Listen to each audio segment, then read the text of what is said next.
Hello friends, मैं आपका दोस्त और एजुकेटर शिव पूजन सिंह आपका अपने यूट्यूब चैनल कॉम्पिटिटिव जोन में बहुत बहुत स्वागत करता हूं।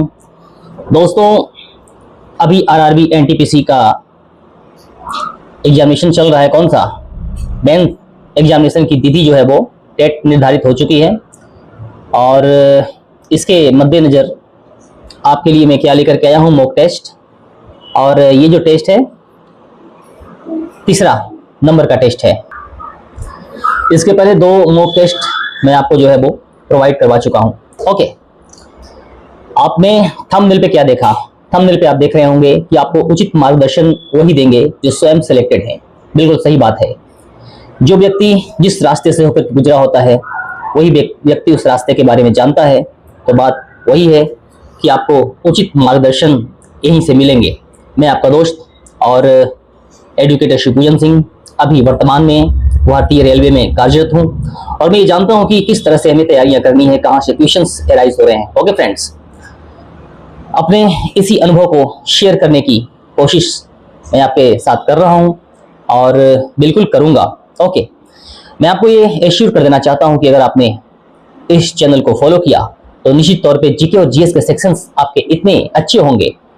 जब अभी मेन का एग्जाम चल रहा है ना, इसमें आई थिंक जीके और जीएस से कितने क्वेश्चंस रहेंगे? 50 क्वेश्चंस रहने वाले हैं जीके और जीएस के सेक्शन से। इन 50 क्वेश्चंस में हमें मैक्सिमम स्कोर करना है और हमें ये पता है कि ये स्कोर हमें कैसे करनी है, कहाँ से क्वेश्चंस राइज किए जा रहे हैं। ये जो अभी रिसेंटली एग्जामिनेशंस हुए थे पिछले इसके पीटी जो हुए थे, तो इनमें हमने देखा कि क्वेश्चंस के डेप्थ बहुत गहरे थे और हमें अपने आप को अपग्रेड करने की आवश्यकता है। अब वो दौर चले गए जबकि क्वेश्चंस बिल्कुल ऊपर ऊपर से पूछे जाते थे।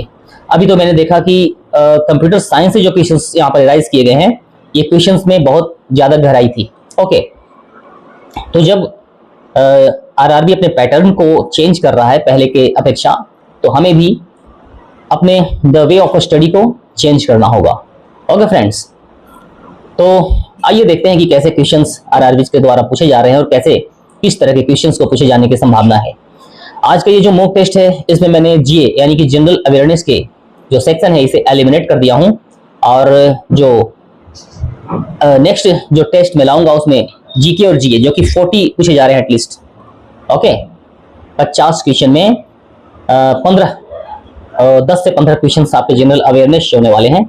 इसे मैं आज की क्लास में मैंने शामिल नहीं किया है, लेकिन अगली क्लास में मैं उसे शामिल करूंगा और आपको ये बताने की कोशिश करूंगा कि किस तरह के जनरल अवेयरनेस के क्वेश्चंस इसमें पूछे जाएंगे। और इन दोनों सेक्शंस पर जब आप ध्यान देंगे तो निश्चित तौर पे आप एक ह्यूज स्कोर वहां पर कर पाएंगे। यूट्यूब पे बहुत दिनों की लंबी प्रतीक्षा के बाद मैं आया जरूर हूँ। अभी यूट्यूब पे तो मैं नए ही हूँ, परंतु इसके पहले अध्ययन और अध्यापन में एक लंबा समय व्यतीत कर चुका हूँ और छात्रों के बीच काफ़ी पॉपुलर रहा हूँ।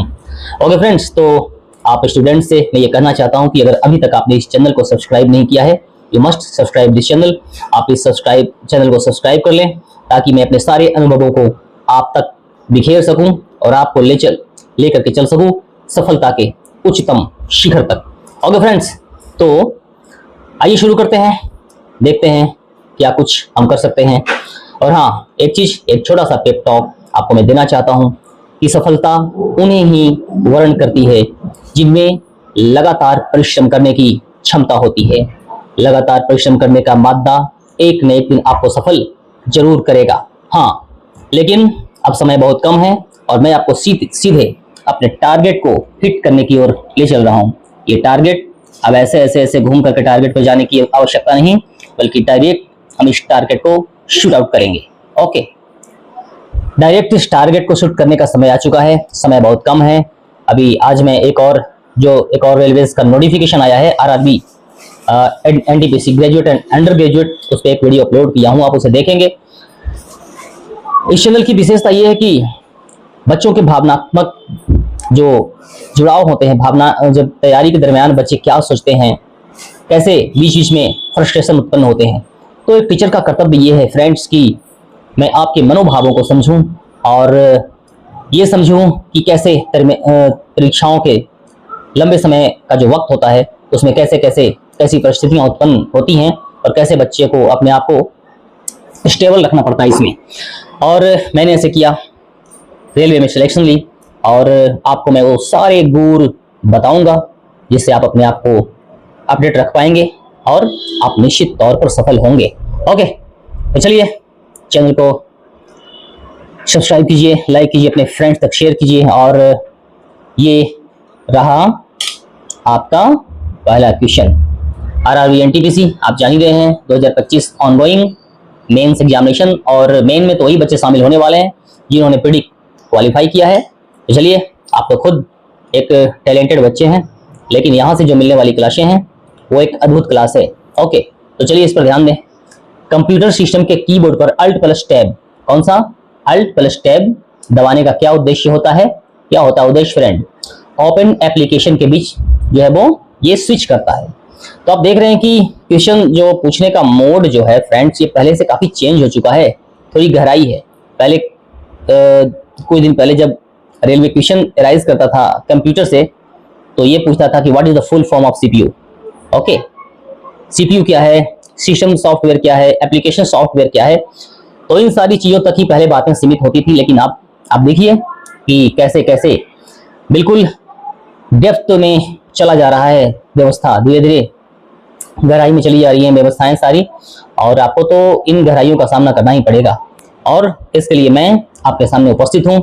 मार्च 2025 तक की स्थिति के अनुसार दिल्ली का वर्तमान मुख्यमंत्री कौन है, और 2025 के दिल्ली विधानसभा चुनाव में वह किस निर्वाचन क्षेत्र से चुने गए थे या चुनी गई थी? आप जानते हैं रेखा गुप्ता जी हैं, और ये चुनी गई है कहां से?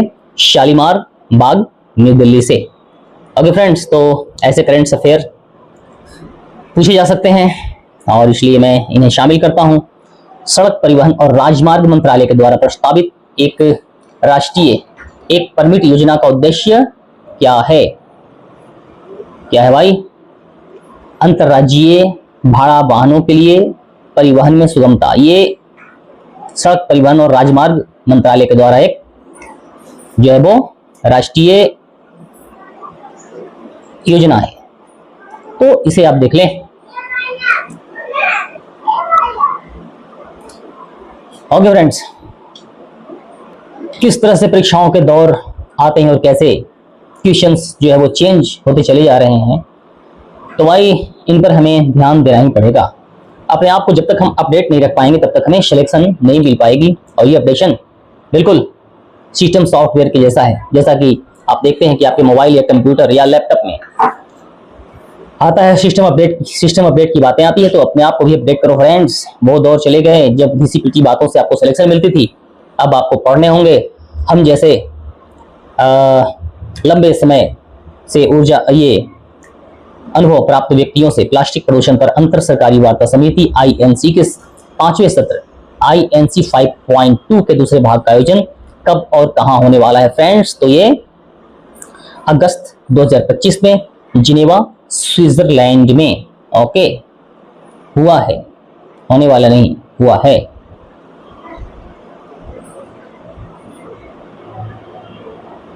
इसको ऐसे समझिए, हुआ। ओके, नींबू, सिरका और दही जैसे खाद्य पदार्थों में खट्टे स्वाद का मुख्य कारण क्या है? क्या होते हैं इनमें? अम्ल। ओके, नींबू, सिरका और दही जैसे खाद्य पदार्थों में अम्ल होते हैं, और यही वजह है कि ये पदार्थ हमें कैसे लगते हैं? खट्टे लगते हैं। निम्नलिखित में से कौन सी थार मरुस्थल की आसपास की विशेषता नहीं है? क्या है? कच्छ का रण, अरावली पर्वत, विंध्य पहाड़ियां, सिंधु नदी का मैदान। फ्रेंड्स, ये तो है ही, कच्छ के रण में मरुस्थल में ये है, कच्छ का रण है, अरावली की पर्वतमाला भी है, सिंधु नदी का मैदान भी है, परंतु क्या नहीं है? विंध्य की पहाड़ियां जो है वो यहाँ पे नहीं है। ये दक्षिण भारत और उत्तर भारत को लगभग मतलब हिंदुस्तान के बीचों बीच में विंध्य की पहाड़ियां, तो वहां पे नहीं है ये। भारतीय राष्ट्रीय कांग्रेस के 1929 के लाहौर अधिवेशन की अध्यक्षता किस नेता ने की थी, जहां पूर्ण स्वराज के प्रस्ताव को पारित किया गया था? पूर्ण स्वराज के प्रस्ताव को जो है वो पारित किया गया था, ये कहां? 1929 के लाहौर अधिवेशन में, और जिसकी अध्यक्षता की थी हमारे जवाहरलाल नेहरू जी ने। ये तो रेलवे का बहुत ही पसंदीदा क्वेश्चन, और बहुत ज्यादा गहराई नहीं इसमें, परंतु फिर भी ऐसे क्वेश्चन बीच में पूछ लिए जा रहे हैं। 1937 में प्रस्तावित बुनियादी शिक्षा की वर्धा योजना में कौन सा आंदोलन या विचार संबंधित है? यह है नई तालीम या बुनियादी शिक्षा से संबंधित। ओके, मॉक टेस्ट किसी भी एग्जामिनेशन को क्रैक करने की पहली सीढ़ी, और इसके द्वारा हम डिस्क्रिप्टिव भी पढ़ेंगे, और अभी तो वक्त की कमी है और एग्जामिनेशन आपके सामने, तो ज़्यादा डिस्क्रिप्शन में दूंगा नहीं, लेकिन इसके अलावा जितनी भी हमारी क्लासेस यहाँ पे अपलोड की गई हैं उसका फुल डिस्क्रिप्शन मैंने दिया है, तो उसे आप जरूर देखेंगे। ओके फ्रेंड्स, उन क्लासेस को आप जरूर देखेंगे, क्योंकि बड़े ही मेहनत और रिसर्च के बाद मैं इन प्रश्नों को लाता हूं, और अगर आप उसे नहीं देखेंगे तो फिर इसे अपलोड करने का कोई मतलब नहीं रह जाता। MS Word 365 में माउस बाएं क्लिक से टेक्स्ट ट्रैक करने और कंट्रोल प्लस टेक्स्ट ट्रैक करने के बीच क्या अंतर होता है? यह है ड्रग टेस्ट पर ड्रग करने पर टेक्स्ट मूव होता है। ओके, कंट्रोल प्लस ड्रैग करने पर उसकी कॉपी बनती है। देखिए कैसी गहराई क्वेश्चंस में आ रही है धीरे धीरे। तो क्या आपको लगता है कि सिर्फ ऊपर ऊपर पढ़ने से काम चल जाएगा? नहीं, इन प्रश्नों को शूट करने के लिए हमें बिल्कुल अलग से डेडिकेटेड वीडियोस चाहिए, और भी बहुत गहराई। स्वदेशी आंदोलन को बंगाल के विभाजन का विरोध करने और भारतीय वस्तुओं को बढ़ावा देने के लिए शुरू किया गया था। स्वदेशी आंदोलन कब शुरू किया गया था? 1905 ईस्वी। किनके द्वारा? महात्मा गांधी के द्वारा। पूरे देश के लोग एक हो रहे थे स्वदेशी आंदोलन में। भारतीय संविधान के किस भाग में निःशुल्क विधिक सहायता का प्रावधान है? ये सारे क्वेश्चंस हमारे संविधान के जो वीडियोस बने हैं उनमें सारे इन चीजों को मैं पढ़ा चुका हूं। भारतीय संविधान के किस भाग में निःशुल्क विधिक सहायता का प्रावधान है? ये है निदेशक सिद्धांत। राज्य के नीति निर्देशक के जो सिद्धांत हैं वहां पे उन पर मैं एक वीडियो लाने वाला हूं, क्लास लाने वाला हूं इन सारी चीजों को। 42वें संविधान संशोधन पर को मैं कब से सोच रहा हूं बनाने को, क्योंकि बहुत सारे क्वेश्चंस यहाँ पर राइज होते हैं, तो आपको बहुत जल्दी ये क्लास मिलने वाली है। भारत में पंचायती राज व्यवस्था के संदर्भ में ग्राम सभा क्या है? क्या है ग्राम सभा?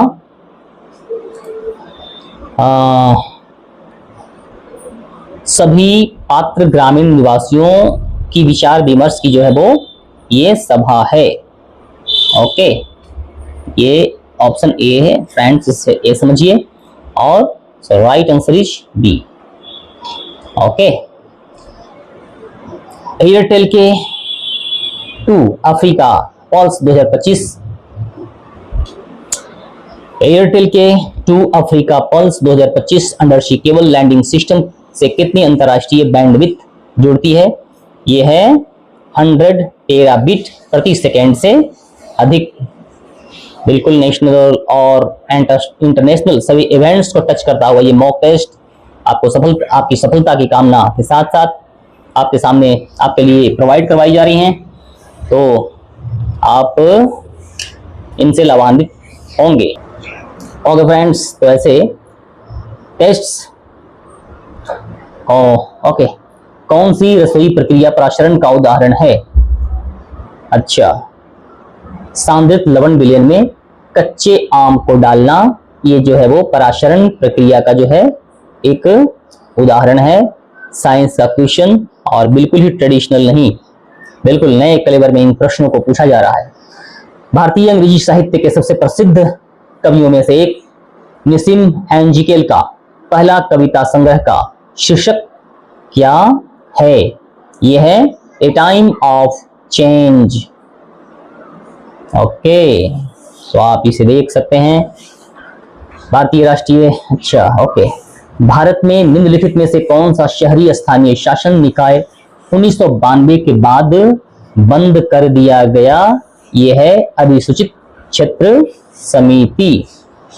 ओके फ्रेंड्स, ये मॉक टेस्ट बड़े ही हाई लेवल के हैं, और आपको कैसे लगते हैं? पिछले परीक्षाओं पर आधारित और आगे आने वाले जो एग्जामिनेशंस हैं इनमें संभावित क्वेश्चंस यहाँ से बन रहे हैं, तो बहुत ही फास्ट मैनर में और बहुत जल्दी इन सारे क्वेश्चंस को मैं आपके सामने पेश कर देना चाहता हूँ मॉक टेस्ट के माध्यम से, जबकि एग्जामिनेशन शुरू हो से पहले आप अपने आप को बिल्कुल अपडेट कर लें। भारत में निम्नलिखित में से कौन सा भूजल आधारित सिंचाई का स्रोत है? क्या है? तालाब है, नदी, नहर, टैंक या क्या खुला कुआं? कौन सा चीज है? ये है खुला कुआं। ओके, हाँ, NFHS 5 2019-21 के अनुसार भारत में बेहतर स्वच्छता सुविधाओं तक पहुंच वाले घरों का जो है वो अनुमानित प्रतिशत क्या है? ये अनुमानित प्रतिशत 70% है। जीके और जीएस की बहुत बड़ी भागीदारी हो रही है किसी भी एग्जामिनेशन के लिए, चाहे वो बिहार दारोगा हो या विभिन्न प्रदेशों के एग्जामिनेशन ही क्यों ना हो, बहुत बड़ी भूमिका हो रही है जीके जीएस की। और इस एग्जामिनेशन में तो 50 क्वेश्चंस एटलीस्ट यहाँ से राइज की जाएंगे, तो आप इसे फटाफट देखें कि कैसे क्वेश्चंस यहाँ पर आने वाले हैं और कैसे क्वेश्चन पिछली परीक्षा में पूछे गए हैं। गुप्तोत्तर काल में अग्रहर, ओके, अग्रहर नहीं बल्कि अग्रहार, ओके, ये एक भूमि का प्रकार है, राजाओं के द्वारा दिया जाता था। अग्रहार भूमि का प्रशासन कौन करता था? अग्रहार भूमि जो है वो गुप्त काल में ब्राह्मणों के लिए निकाले जाते थे। ओके, निम्नलिखित में से कौन सी एक जीविका कृषि की कौन सी विशेषता जो है वो जीविका कृषि की विशेषता नहीं है? क्या हो सकता है? परिवार श्रम का उपयोग, हाथ से कृषि कार्य, पारंपरिक बीज किस्में, ये सभी जो है वो जीविका कृषि के उदाहरण है। परंतु उच्च स्तरीय मशीनरी का प्रयोग जो है वो जीविका कृषि के लिए नहीं होता है, बिल्कुल उन खेती के लिए इनका प्रयोग होता है जो कि बड़े हाई लेवल के होते हैं और बड़े उच्च पैमाने पर जब खेती की जाती है तो उच्च स्तरीय मशीनों का जो है वो उपयोग वहां पर किया जाता है। और दैनिक जीवन में जो जीविका वाली खेती है उसमें तो ये सारे जो फैक्टर्स हैं इनका प्रयोग करते हैं, जैसे परिवार के लोग मिलकर के उपयोग करते हैं अपने श्रम का, हाथ से कृषि कार्य करते हैं, पारंपरिक बीज किस्में का प्रयोग करते हैं, कैसे जो जीविकोपार्जन के लिए खेती की जाती है उसमें। लेकिन उच्च स्तरीय मशीनरी का प्रयोग तो हम लोग तब करते हैं जबकि बड़ी हाई लेवल पर और उच्च प्रकार की जो है वो खेती की जाती है, तब वहां पर हम इसका प्रयोग करेंगे। तो कुछ क्वेश्चंस यहाँ पर ऐसे होते हैं जिससे हम अपना प्रेजेंस ऑफ माइंड का प्रयोग करके भी आंसरिंग कर सकते हैं। निम्नलिखित में से कौन सा सबसे अच्छा स्पष्टीकरण देता है कि थाइमीन के बजाय RNA में यूरेसिल का उपयोग किया जाता है? ये है यूरेसिल का संश्लेषण ऊर्जा की दृष्टि से जो है वो सस्ता है। ओके, हाँ बिल्कुल। भारत में एक अधिसूचित क्षेत्र समिति का प्राथमिक कार्य क्या होता है? ओके, ये है नगर पालिका जो है नगर पालिका का दर्जा प्राप्त करने वाले विकासशील कस्बों का जो है वो प्रबंधन करता है। कौन? अधिसूचित क्षेत्र समिति। ओके, इसका यही कार्य है। क्या कार्य है? नगर पालिका का दर्जा प्राप्त करने वाले विकासशील कस्बों का प्रबंधन जो है वो ये करता है। कौन कौन सी समिति करती है? ये अधिसूचित क्षेत्र समिति। शक राजा को पराजित करने के बाद चंद्रगुप्त द्वितीय ने किससे विवाह किया था? कौन सी रानी से विवाह किया था इन्होंने कुबेर नागा से विवाह किया था। मध्य भारत में इनका वर्चस्व नागाओं का, ये नागा वंश से संबंधित रानी थी, इनसे चंद्रगुप्त द्वितीय ने विवाह किया था तब शकों को पराजित करने के बाद। ओके, बिल्कुल रिसेंटली एक घटना घटी थी और उससे संबंधित क्वेश्चन जो है वो आपको यहाँ पर प्रोवाइड करवाए जाते हैं। संभावित क्वेश्चन बन रहे हैं। वक्फ संशोधन अधिनियम 2025 में निम्नलिखित में से कौन सा महत्वपूर्ण परिवर्तन किया गया है? क्या किया गया है? वक्फ बोर्डों में कम से कम 2 मुस्लिम महिलाओं के प्रतिनिधित्व को अनिवार्य किया गया है। Show the right answer is D. Okay, भारतीय नागरिकता के संदर्भ में OCI का अर्थ क्या है? OCI overseas citizen of India. तो आप इसे देखें, right answer is a. Okay, next क्या है भाई? एक मल्टीटास्किंग ऑपरेटिंग सिस्टम। देखिए कैसे क्वेश्चंस, कितने डीप क्वेश्चन जो है वो यहाँ से एराइज हो रहे हैं। एक मल्टीटास्किंग ऑपरेटिंग सिस्टम में जब एक साथ कई एप्लीकेशन खुले होते हैं तो रैम जो है वो मुख्य रूप से क्या भूमिका निभाता है, क्या करता है यह कार्यों के बीच तेजी से स्विच करने के लिए सक्रिय प्रोग्राम डाटा और निर्देशों को अस्थायी रूप से रखता है। ओके फ्रेंड्स, चीजें वही है, पूछने का तरीका जो है वो धीरे धीरे बदल रहा है और इन प्रश्नों का आंसरिंग हम तभी कर सकते हैं जबकि डिस्क्रिप्टिव आपके सामने पेश किए जाएं।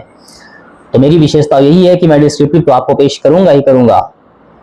ओके, सिर्फ वन लाइनर क्वेश्चन से काम चलने वाले नहीं, मैं सारे जितने भी सब्जेक्ट्स हैं इनका डिस्क्रिप्टिव बिल्कुल उस मैनर में आपके सामने रखूंगा तो मैं मॉक टेस्ट के मैनर में ही, लेकिन इनका डिस्क्रिप्टिव भी आपको पेश करूंगा ताकि देखिए क्या होता है। मैक्सिमम फायदे आपको तभी मिलेंगे जबकि आप मॉक टेस्ट पर डे लगाएं। वो मॉक टेस्ट जो है वो पूरे डिजाइंड भी होंगे जो कि एक पार्टिकुलर एग्जामिनेशंस के लिए होंगे और वो मॉक टेस्ट जो है वो अलग अलग पार्टिकुलर सब्जेक्ट्स के लिए भी होंगे। ओके, मैं मॉक टेस्ट बनाऊंगा, इसके बाद नेक्स्ट पेज पे जो है वो उनका डिस्क्रिप्शन दूंगा। इससे क्या होगा कि मॉक टेस्ट क्या है, what is mock test. Mock test में 4 ऑप्शंस होते हैं जो आपको डाइवर्ट करने के लिए पूछे जाते हैं। आप चाहे कितना भी पढ़ लो, अगर आप मॉक टेस्ट के माध्यम से अपनी स्टडी को नहीं कर रहे हैं ना तो आप वहां पे आंसरिंग नहीं कर सकते हैं। क्यों? क्योंकि जो बोर्ड होता है ना उसका पहला मोटो होता है कि 4 ऑप्शन दे दो। 2 ही ऑप्शन क्यों नहीं देते, 4 ऑप्शंस दे करके और क्या किया जाता है, बच्चों को डाइवर्ट करने की कोशिश की जाती है। बिल्कुल, ऑप्शंस भी कैसे होते हैं आप देखो यहाँ पे कैसे ऑप्शन दिए गए हैं। ये चारों ऑप्शन जब आप देख रहे हैं तो क्या लग रहा है, अगर आपकी पहुंच बहुत तगड़ी नहीं होगी किसी भी सब्जेक्ट में कि आप इसका आंसरिंग कर पाएंगे, बिल्कुल नहीं कर पाएंगे। तो रटने रटाने वाली बात छोड़ दें और मॉक टेस्ट के माध्यम से अपनी तैयारी करें और उस मॉक टेस्ट पे आधारित जो डिस्क्रिप्शन होंगे वो भी मैं आपको पेश करता रहूंगा उसी पार्टिकुलर सब्जेक्ट के अंतर्गत। तो ये विशेषता इस चैनल की।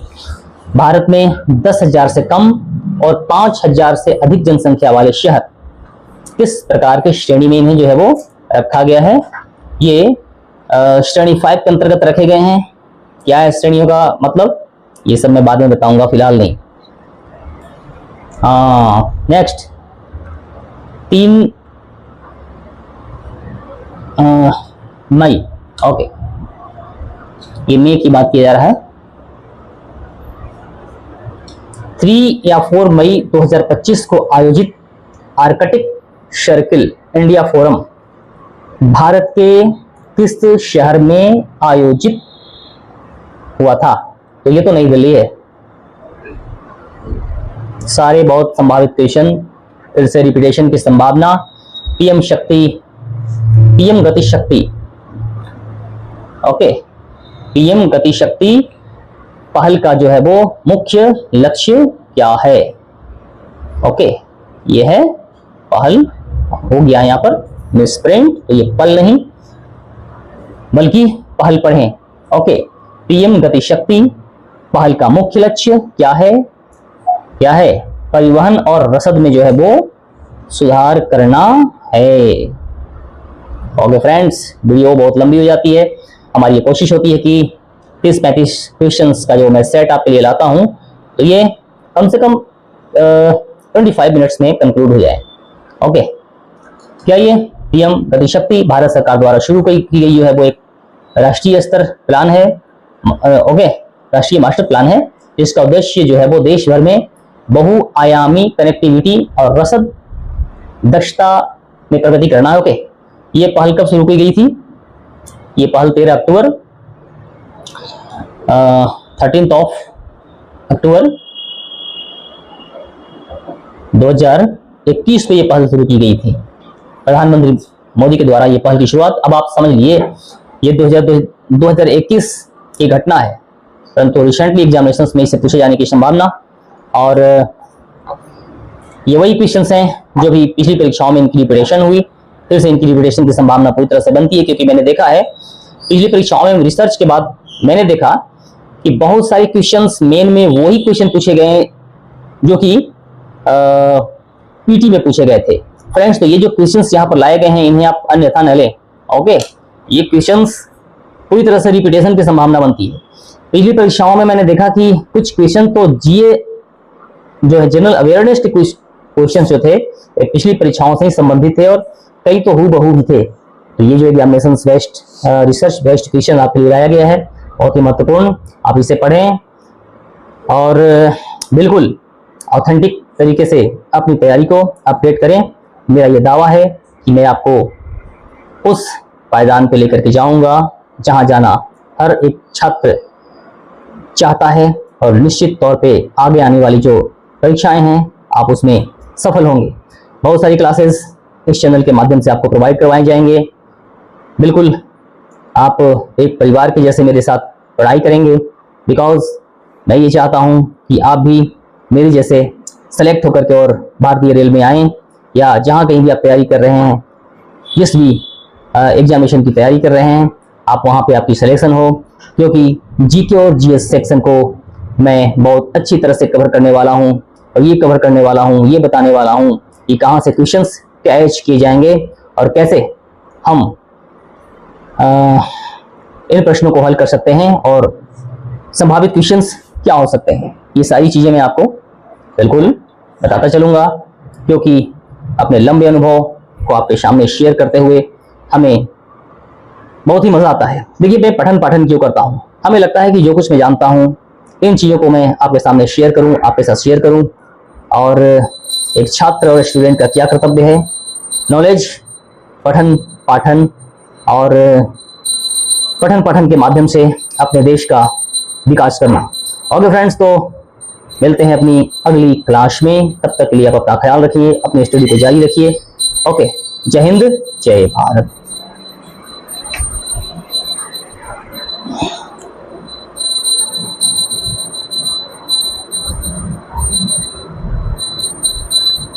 हाँ, एक चीज कहना मैं भूल गया था, यहाँ से कमेंट्स होने वाली जो क्लासेस होती हैं इनका पीडीएफ आपको प्रोवाइड करवाए जाते हैं। जो कहाँ पर मिलेंगे पीडीएफ, आप जाएंगे वीडियो के डिस्क्रिप्शन बॉक्स में, वहां पर दिए गए हैं टेलीग्राम चैनल के लिंक। ओके, उस टेलीग्राम चैनल के लिंक पर जब आप क्लिक करेंगे तो आप सीधे पहुंच जाएंगे, वो अपने पेज पर ले जाएगा और वहां जो कमेंट्स होने वाली जो क्लासेस होती हैं वो उनका सारा पीडीएफ मैं वहां पे दे देता हूँ। हमारी ये कोशिश होती है कि कमेंट्स जो क्लासेस में करता हूँ तो उसके एक नेक्स्ट डे तक मैं डाल दूँ पीडीएफ को। थोड़ा सा टाइम तो लगता है फ्रेंड्स, क्योंकि मेरे पास वक्त की कमी होती है ना, और अपने ड्यूटी से जो समय निकालता हूँ वो आपको देता हूँ, तो उन्हें उधर भी देखना होता है, तो वो आपको मिल जाएंगे। ओके, चलिए मिलते हैं अपनी अगली क्लास में। तब तक के लिए आप अपना ख्याल रखिए। जय हिंद, जय भारत।